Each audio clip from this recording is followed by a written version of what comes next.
When we're talking about angles, big thing that we're going to be looking for is going to be the reference angle that's going to be created.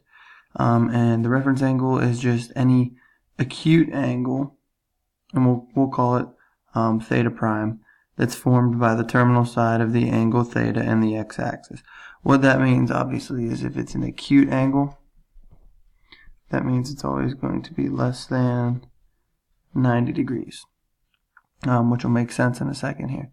The other thing we have to be very aware of is the fact that it is the angle that is created in relation to the x-axis. It's always going to be created between the x-axis and the terminal side of the angle. So, if we look at a quick example, it'll be pretty self-explanatory. This angle created here is a 150 degree angle. This is my initial side.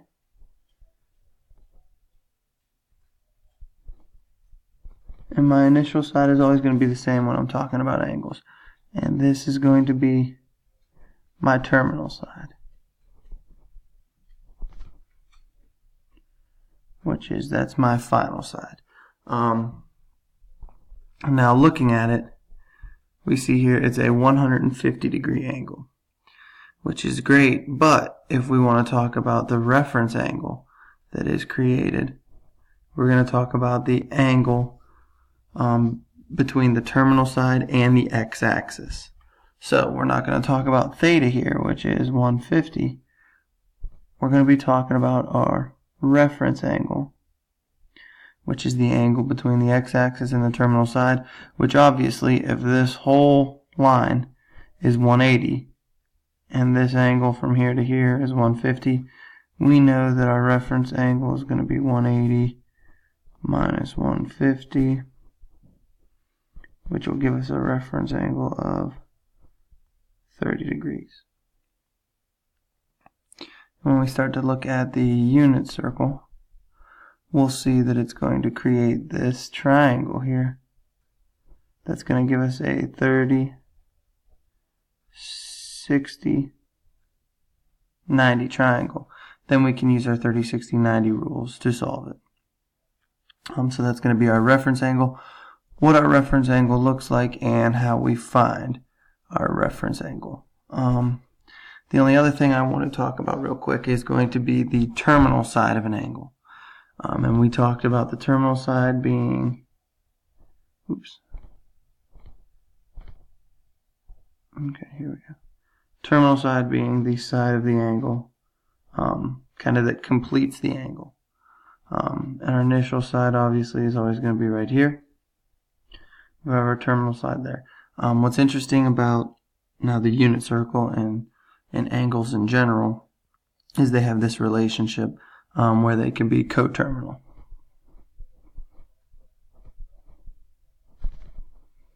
And what that means, for angles to be coterminal, that means that their terminal side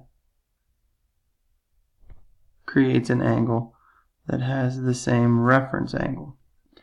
So if we look at our original angle here, if we look at this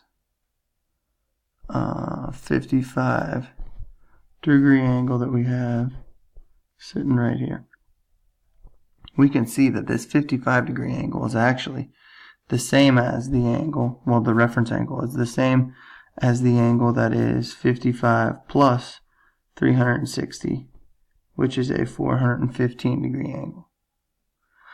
So you notice a 415 degree angle and a 55 degree angle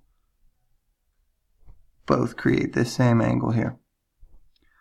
And then on top of that, so I could take my 55 degree angle and I could add one complete rotation to it, and that gives me one coterminal angle, which is going to be 415 degrees.